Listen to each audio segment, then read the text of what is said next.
Merci. La parole est à Monsieur Guy Tessier.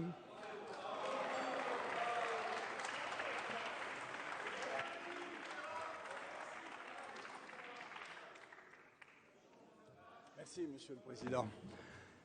Mesdames les ministres, Monsieur le Président de la Commission, mes chers collègues, en attendant la discussion des articles, permettez-moi, Madame le Ministre, quelques mots pour vous préciser ma pensée. Et j'ai dit tout à l'heure les ministres, mais là c'est à vous que je m'adresse plus particulièrement. Mais aussi mes doutes et mes déceptions sur le texte que vous nous présentez aujourd'hui. Vous le savez, Madame le Ministre, je fais partie de ces rares élus provençaux qui sont favorables au principe de la métropole marseillaise. J'y suis favorable car la métropole peut être une réponse intelligente, pour ne pas dire nécessaire, à la féroce concurrence que se livrent les territoires, et je l'ai entendu dire à plusieurs reprises, d'un côté comme de l'autre de l'hémicycle. J'y suis favorable car la métropole peut être un formidable outil de développement de territoire et donc aider l'aire marseillaise à s'installer dans le rôle, en principe naturel, de capitale de l'Euroméditerranée. J'y suis favorable car elle crée la possibilité d'une solidarité des EPCI environnants en direction de la ville qui supporte seule et d'une manière difficile et sans doute injuste le poids d'une ville-centre. J'y suis favorable enfin car c'est le moyen a priori le plus pertinent pour unir nos forces, nos talents, nos expériences et relever le défi qui vont s'imposer à nous dans les années à venir quand ils ne s'imposent pas déjà.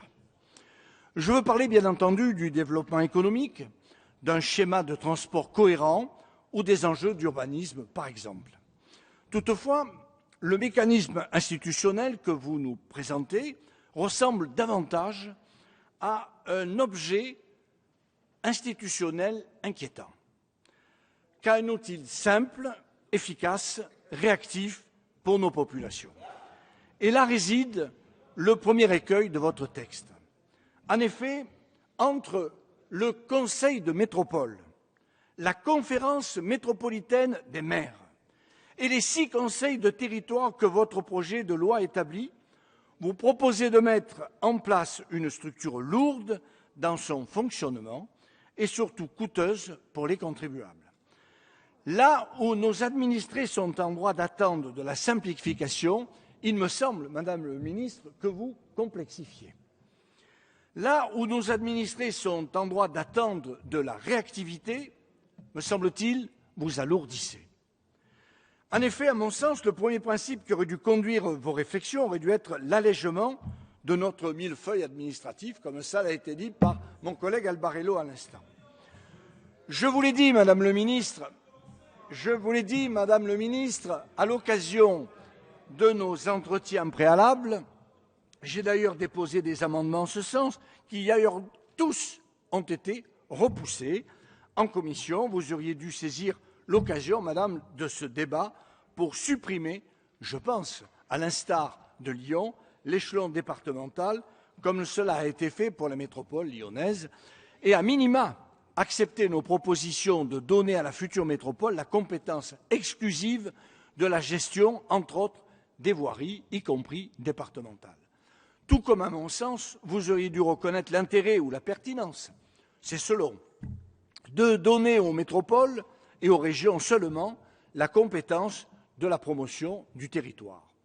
Sur ce dernier point, ça aurait permis d'éviter que chaque institution n'ait sa propre politique en ce domaine, avec les déperditions d'énergie, de crédibilité et d'argent public dilapidé. Mais vous l'avez refusé, et j'en suis désolé. Deuxième élément de réflexion. Pour moi et beaucoup d'autres élus d'ailleurs, la métropole ne peut avoir de sens que si elle s'inscrit dans une logique de coordination de certaines politiques publiques structurantes à l'échelle du territoire. La métropole doit coordonner le développement économique pour créer les synergies indispensables à l'essor et à l'attractivité de ce grand espace et permettre ainsi la création notamment, et je vous en avais fait la proposition, Madame, d'un guichet unique de marketing territorial. Qu'en est-il aujourd'hui? La métropole doit coordonner la politique des transports, qui est le pendant du développement économique et la pierre angulaire du développement tout court. La métropole doit aussi coordonner la politique de développement urbain et, même si les maires restent maîtres de leur droit du sol, une coordination à minima à l'échelle des conseils de territoire s'imposer, à mon humble avis. Vous avez refusé ces avancées qui étaient pourtant, me semble-t-il, modestes et essentielles, cependant, me semble-t-il, aussi à la fois. Je le regrette, car j'ai l'impression que nous manquons là une occasion unique de combattre les égoïsmes quand ce n'est pas le clientélisme, pratique assez répandue au bord des rivages de la Méditerranée. Mais, sauf à Marseille, bien sûr. Mais à Martigues, peut-être un peu.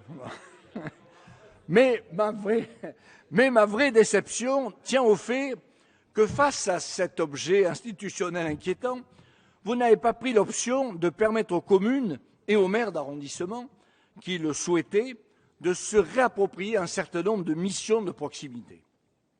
Ainsi, l'incongruité du système que vous nous proposez, c'est les problématiques d'entretien quotidien de voirie ou de propreté qui ne sont que des exemples, mais des exemples ô combien prégnants, à Marseille notamment, et bien sûr sur ces thématiques, nous aurons un lien toujours aussi distendu, sinon plus, entre l'autorité politique d'un côté, démocratiquement élue, et l'autorité fonctionnelle administrative.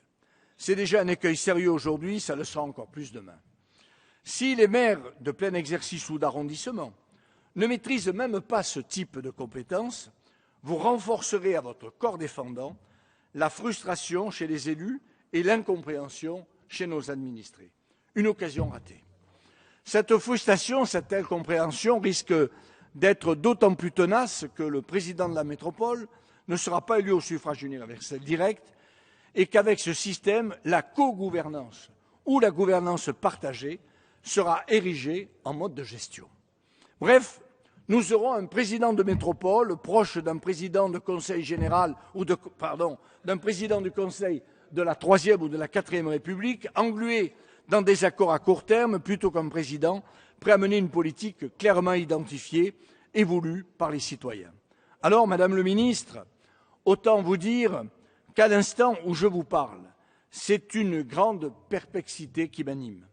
Cette métropole, Madame le ministre, est une nécessité, je l'ai dit dans mon préambule. C'est un objet monde dont ma ville et ma région, la terre dans laquelle je suis né et où j'ai grandi, a besoin.